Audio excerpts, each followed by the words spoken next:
In the beginning, God created the heavens and the earth, the sea, and all that is in them. And since the dawn of creation, God's attributes are seen and known by all. As a building requires a builder, creation demands a creator. And as an outstanding design points to a gifted designer, our amazing universe reveals the glory of an awesome creator. God's wonders surround us, and these marvels reveal much about our creator. Through creation we glimpse his power and wisdom, his majesty and care. Creation is speaking to those who will listen. I'm Dr. John Whitcomb. Join us now as we explore the message of creation, conscience, and the glory of God.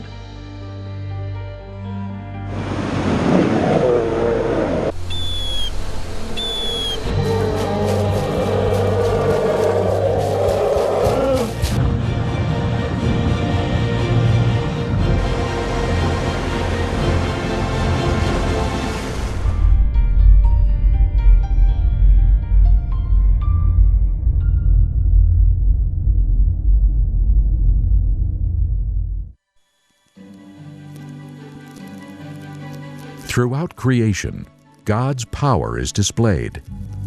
From the new growth of plants in the spring to new life forming in the womb. Wherever we turn, the Creator's energizing power is unmistakable. He guides the stars in their courses above.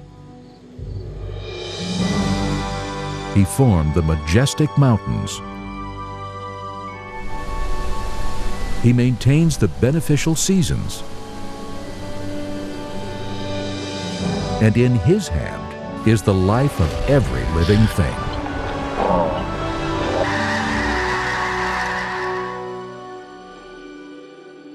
You know, the fact that we have a universe tells us that we need a creator. Because you see, the universe has a beginning and therefore requires a cause. The energy in the universe has a beginning and therefore requires a cause. And people say, well, you know, okay, fine, God made the universe, but then who made God? But you see, God is eternal. God doesn't have a beginning and therefore doesn't require a cause. And that may be a little hard to grasp, but there's nothing irrational about an eternal being. There is something irrational about something popping into existence from nothing, because that violates causality.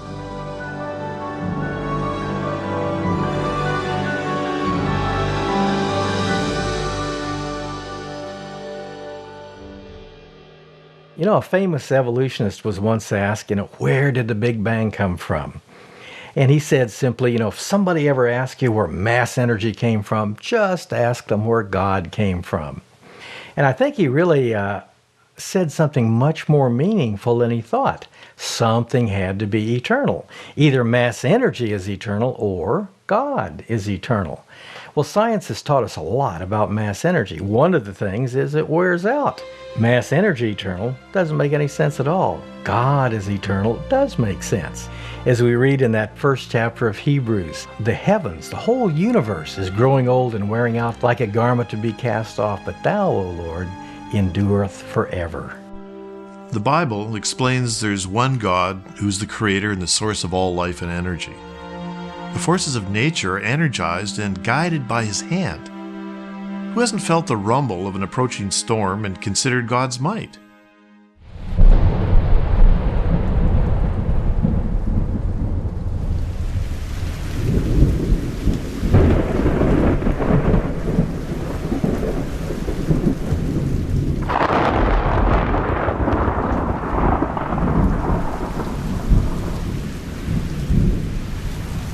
Thunderstorms are an amazing display of the Creator's might. An average thunderstorm pours down several 100 million gallons of water, equivalent to the amount of water that flows over Niagara Falls every 6 minutes.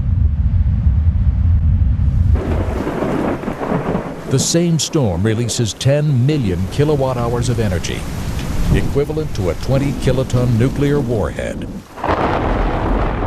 And large, severe thunderstorms can be 10 or even 100 times more energetic. At any given moment, hundreds of storms are occurring somewhere around the world. This amounts to about 16 million thunderstorms each year.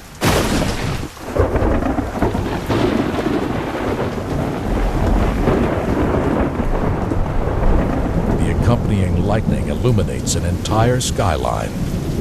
A bolt may reach over 5 miles in length, contain over 100 million electrical volts, and soar to temperatures approaching 50,000 degrees Fahrenheit in a split second. Hotter than the surface of the sun. On average, lightning strikes the Earth 100 times every second. Several million bolts reach Earth each day. The tremendous power, the incredible speed, and the glaring flash are clear manifestations of our Creator's majestic power. Thunderstorms are an incredible phenomenon in the atmosphere. They're awesome, they're powerful, they're frightening.